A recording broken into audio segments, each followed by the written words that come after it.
దేవునికి మహిమ కలుగును గాక. మీ అందరికీ ప్రభు పేరిట వందనాలు, శుభాలు. నేటి దేవుని వాక్య ధ్యానాంశం. అయితే ప్రభు నమ్మదగిన వాడు కనుక ఆయన మిమ్మల్ని స్థిరపరిచి దుష్టత్వం నుండి కాపాడును. 2వ తెస్సలోనికీయులకు రాసిన పత్రిక 3వ అధ్యాయము 3వ వచనం. యేసుక్రీస్తు నిన్న నేడు ఏకరీతిగా ఉన్న దేవుడు. ఆయన సర్వాధికారి, సర్వ సృష్టికర్త, జీవం కలిగిన దేవుడు.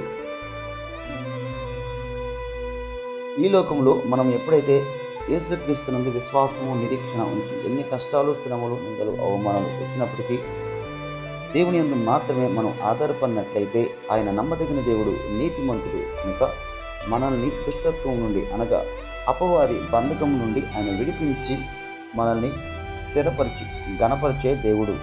అయితే మనం ఈ లోకంలో చెడు స్వభావం, దేవుని యందు సత్ప్రవర్తన కలిగి దేవునిపై మాత్రమే ఆధారపడినట్లయితే ఆయన నమ్మదగిన దేవుడు, నీతిమంతుడు కనుక రాబో దుష్టత్వం నుండి కనుక అపవాది యొక్క ప్రభావం నుండి మనల్ని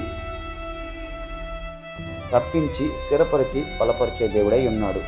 ఆమె ప్రార్థన. సర్వాధికారి యేసయ్య, ఈ మాటలు వింటున్న ప్రతి ఒక్కరికి ఈ మాటల ద్వారా ధైర్యాన్ని నింపమని, ఎవరైతే నీ అందు విశ్వాసము, నిరీక్షణ ఉంచి నీపై ఆధారపడిన ప్రతి ఒక్కరికి రాబో దుష్టత్వం నుండి వారిని తప్పించి స్థిరపరిచి వారిని బలపరచమని యేసుక్రీస్తు నామంలో ప్రార్థిస్తున్నాము తండ్రి.